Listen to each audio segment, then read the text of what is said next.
once said, pay off your debt first. Freedom from debt is worth more than any amount you can earn. Hello and welcome to Money Matters. My name is Faith Katai. Debt management plays a crucial role in financial stability and long-term well-being. When handled wisely, it can prevent stress, protect credit scores, and free up resources for future goals. And so today on the program, we are discussing debt management. My guest in the studio is a financial literacy educator, Esther Phiri. Esther, welcome to the program. Thank you so much for having me. It's always a pleasure to be of service in the studio, educating people about money matters. Great. Just to start with, let's understand, what is debt management? So debt management is putting in place systems to ensure that you understand who you owe, how much you owe, and when it's due. And also putting in place systems to make sure that you don't find yourself getting into too much debt. And what is too much debt, if one might ask? Having too much debt is when your debt to equity ratio is such that you owe more people money than the amount of assets that you own. That is your debt to equity ratio. So it's a balancing act, making sure that you have enough debt to be able to finance things which you may not be able to finance with cash right now, but also balancing out such that your debt is not eating up into your equity and it gets into bad debt in that case. Wonderful. Let's Yes. talk about different kinds of debt. People struggle with different kinds of debts. Can we outline them? Okay, so debt is not in and of itself a bad thing. So when people hear debt, they often assume that it's just a bad thing. Like even the country owes people money. Even the state borrows in order to finance some of the national budget. So there's good debt and there is bad debt.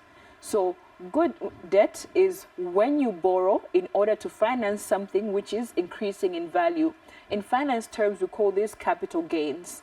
And good debt is something that you are able to manage within your current cash flow. So that is good debt. Bad debt is in the case where you have borrowed perhaps to finance a luxury, to show people, to say, bazani wana nine, they'll see me today. You know, that gets into the case of bad debt. So that is debt which you are then failing to pay. So there's good debt and there is bad debt. Awesome. So one would ask, why do people get into debt, Esther? So there are several reasons why people find themselves in debt. Some of them good, some of them bad.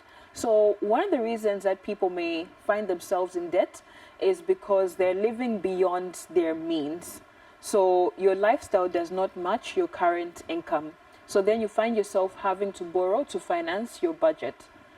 The second reason why people sometimes find themselves in debt is perhaps out of their control.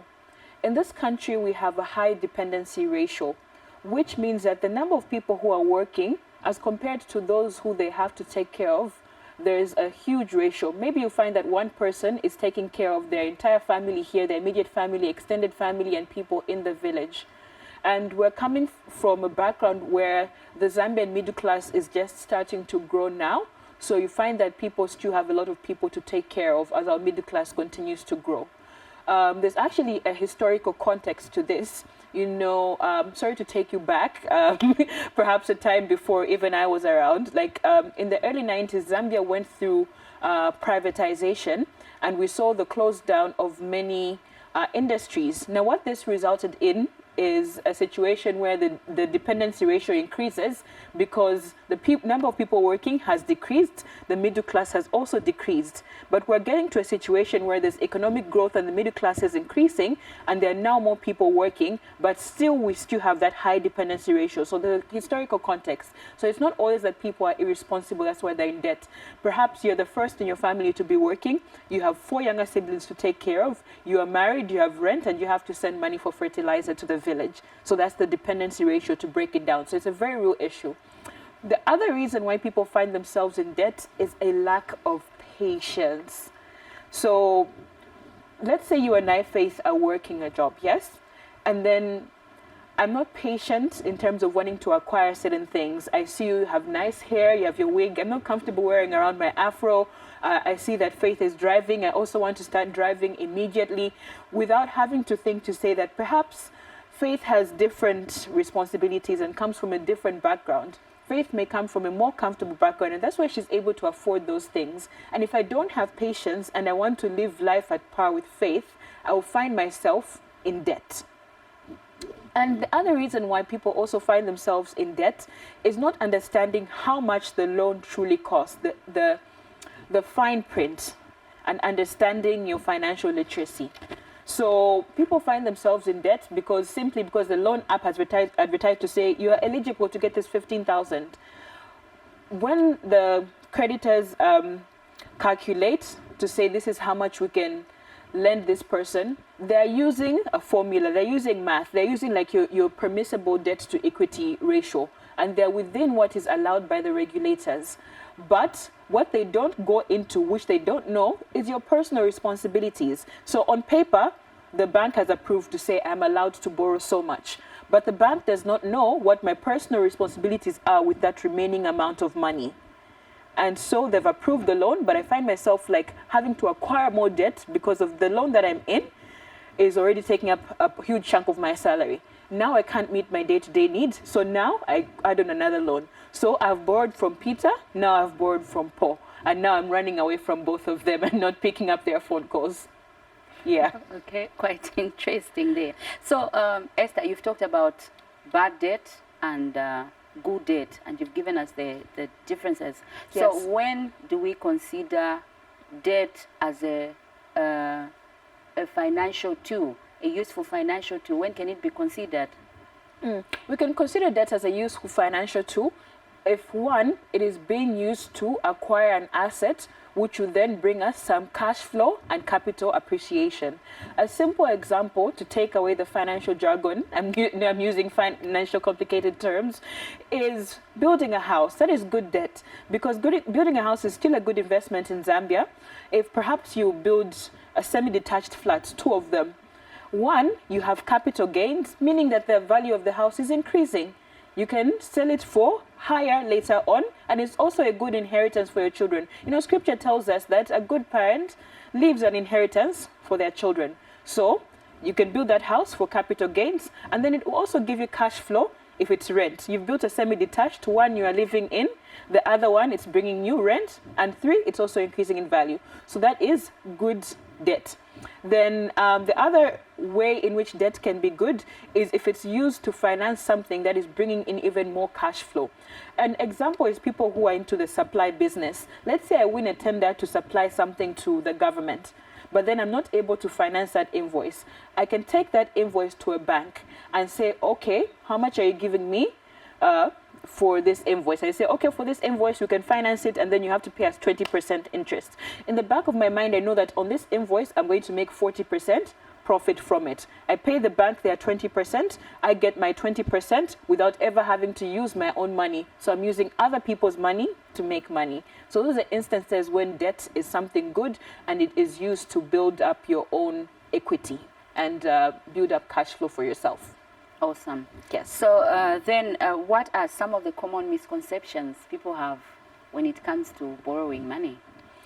The first misconception that people have, and perhaps to change the language a bit, not really a misconception, but also a serious misunderstanding that people have, is that they don't understand how much the debt is going to cost by the time they're done paying for it.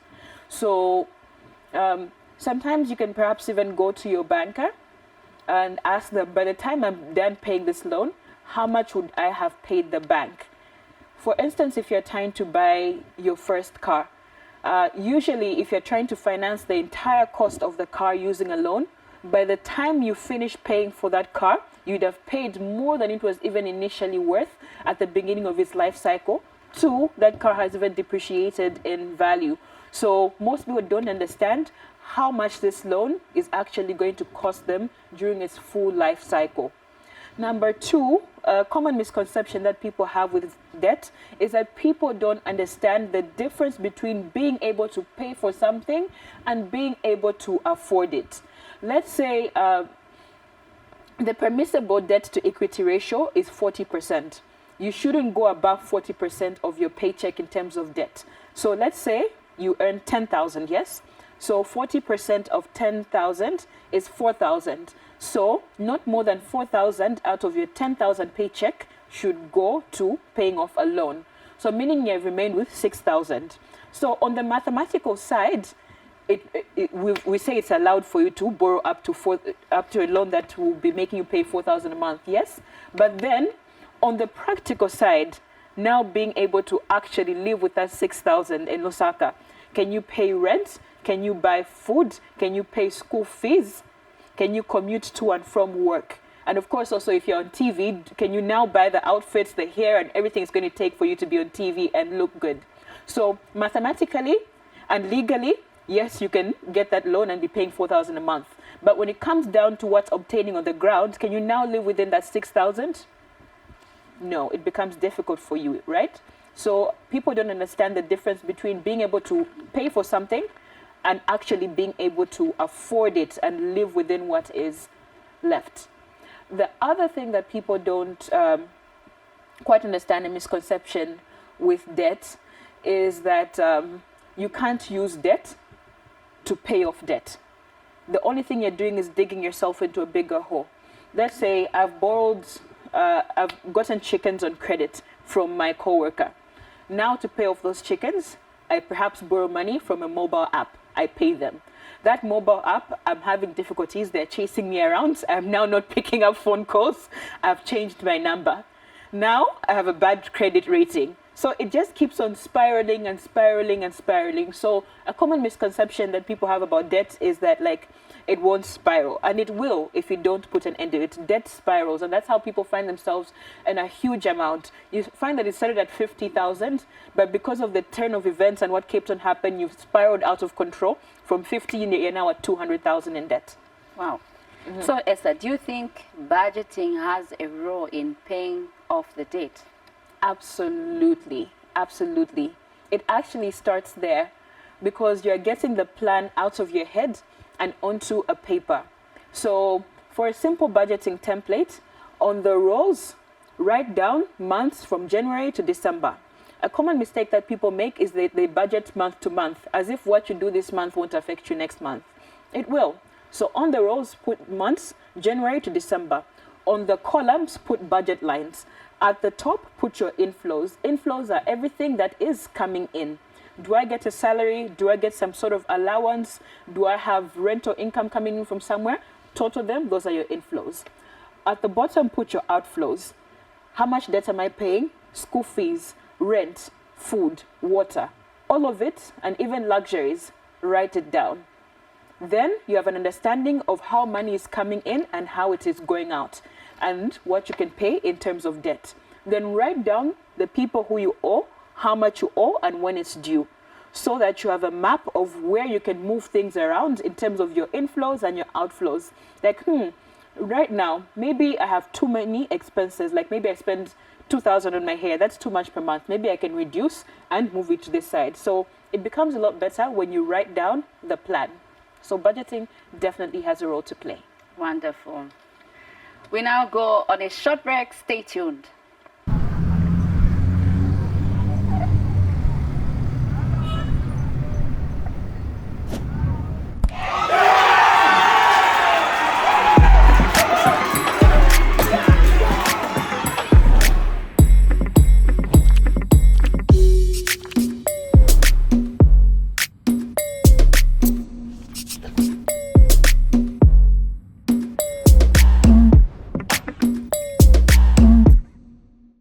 Welcome back. In case you have just joined us, you're watching Money Matters, a program designed to equip you with the knowledge and tools to make informed financial decisions. Joining me today in the studio is Esther Phiri, a financial literacy educator. She's here to break down the essentials of debt management. Esther, how can people negotiate actually with creditors? Okay. So the first thing you need to do when you owe people money is don't avoid their phone calls. It makes people more upset and it agitates them when you don't pick up their phone calls. So pick up the phone call and speak to them honestly. Tell them to say, look, I know I told you I was going to pay on this date, but I don't have the money right now. this is how much I can pay, and I can pay it on this date. What you are doing there is showing that you are a person of integrity. Because if you don't pick up phone calls, it looks like you are being dishonest or you're not taking them seriously. Because perhaps somebody had made commitments based on what you had told them. They told somebody, I will pay you once Esther pays me. So pick up the phone calls and then make a new plan, restructure the debt. Speak to them and say, before I thought I'd be able to pay this much, but I'm only able to pay this much, and during this period. What does that look like for my interest rate? And what does that look like for the tenure of this loan? Great. So debt isn't just a number.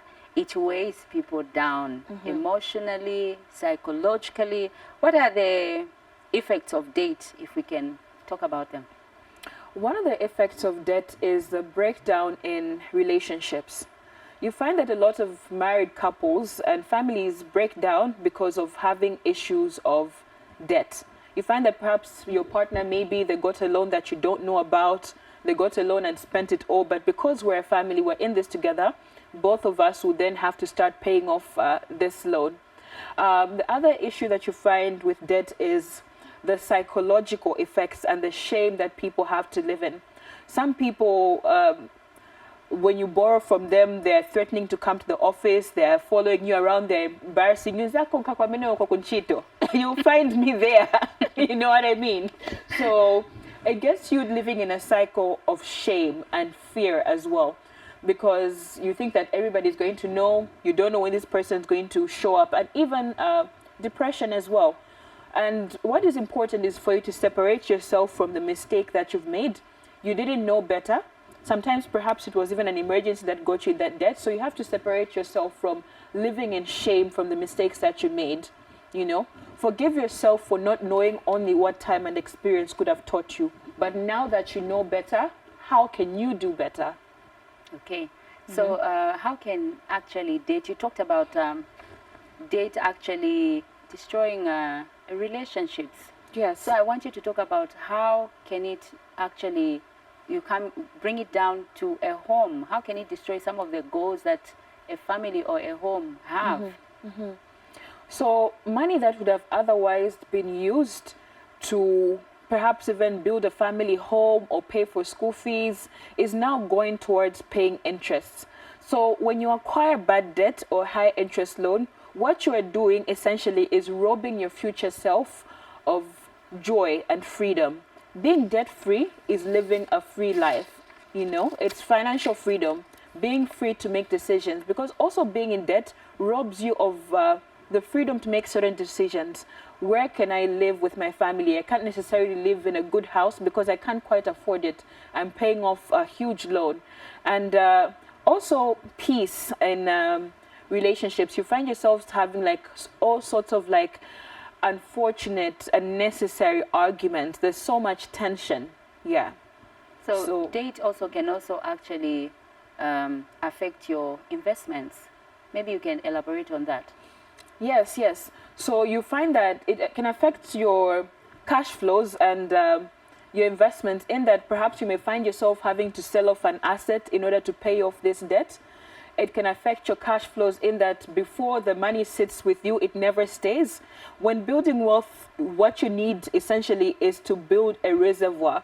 A reservoir in that money is coming in and you're storing it like a reservoir for water. But in your case, if you find yourself in debt, you're not a reservoir, you're a pipe. Money is just coming in and it's going out. It's coming in one end and it's going out the other end. I like that example. Before the money, yes, before the money even comes, it's already been spent, you know. Back in the day, you could see, like, maybe you find that when the elders arrive at home, they're already upset. You're wondering, not knowing, so the money, before the money actually sits with you, it's already been spent. You're going to work in a sulky mood because it's affected your cash flows, in the sense that, like, the money never sits with you, it just flows out. So you never actually have excess income to be able to grow your investments, perhaps even build a house, invest in government securities. So money which would have been spent on growing your personal balance sheet is now going to paying interests. Esther, you talked about one mistake that people make when they are in debt. You actually said they avoid answering calls. I want you to add more mistakes that people make when they are in debt. Yes. So apart from avoiding answering calls, please pick up the phone call because you're agitating people when you don't. So apart from picking up phone calls, the other mistake that people make when they're in debt is that they borrow more in order to pay. And what happens is that you're just acquiring more interest. So I had a loan with you for 50,000. I borrow from another person a 50,000, and then they maybe add on interest, and I have to pay them 60. Now I owe 60,000. So you're putting yourself in a cycle of borrowing even more. So that's the mistake that they make, borrowing to pay. The other mistake that people make when they're in debt is refusing to adjust their lifestyle. Please understand that there is no audience, there is no competition. The only competition you're in is against your past self. So forget whoever is watching to say, they're not living where they used to live. Move to a house in a neighborhood that you can afford. Do you have to change, let's say, the kind of meals that you had? Change that lifestyle. Communicate to your children to say, this is why we are pulling you out of private school for now, because we can't afford private school at the moment. There's free education. Woodlands Basic is just as good as school as the other private school you were at. For now, we have to make these lifestyle adjustments. Awesome. What advice would you give to somebody who's watching this program right now and they feel they are stressing because they have debt? So don't live in shame by yourself, and tell people the truth, especially if it's a partner. It's a lot easier to solve a problem that we know about. Most times people are upset is because you've kept them in the dark. Because there are people who've gotten married. Let's say you're in courtship with someone, you've got engaged, and you've married this person, and you had no idea that perhaps your fiance was in debt of 500,000, and then now you are married and you find the loan. So tell people the truth. It's easier for people to help you when they know what's going on. Secondly is find somebody who can confide in, and make sure the person you're confiding in is a listening ear and not a microphone. So someone who's going to listen to you, perhaps even if you're Catholic, you speak to your priest or your pastor to say, this is what I am going through. The other thing that you can do is restructure your debt. Speak to the bank to say, okay, this is where I am at right now, and this is what I can afford to pay. How can we restructure the tenure of my loan, and how is it going to affect my interest payments? The other thing I would advise people to do in order to get out of debt is sometimes find the underlying habits, because sometimes people find themselves in debt because of habits. Some people it's a drinking problem, some people it's a betting problem, some people it's an addiction to impressing people. So sometimes debt is not the problem itself, debt is a symptom of what's going on. What addictions and lifestyles are you funding using that debt? So until you solve the underlying problem, you may not be able to get out of debt. Lastly, and most importantly, there's a saying that the lumber like safety kulusunga wemwimi. So you have to keep yourself safe. So what does this look like? This looks like having financial education. As an adult, it's your personal responsibility to manage your finances. They are called personal finances because they are personal. So educate yourself. And once you have learned and gotten out of that cycle and you're now completely debt-free, don't go back to your old lifestyle. Viewers, we have been reminded managing debt wisely is not just about numbers. It's about freedom, peace of mind, and building a secure future. That is all we had for you on Money Matters. On behalf of the entire Zonis production team, this has been Faith Katai. Thank you for watching. Goodbye.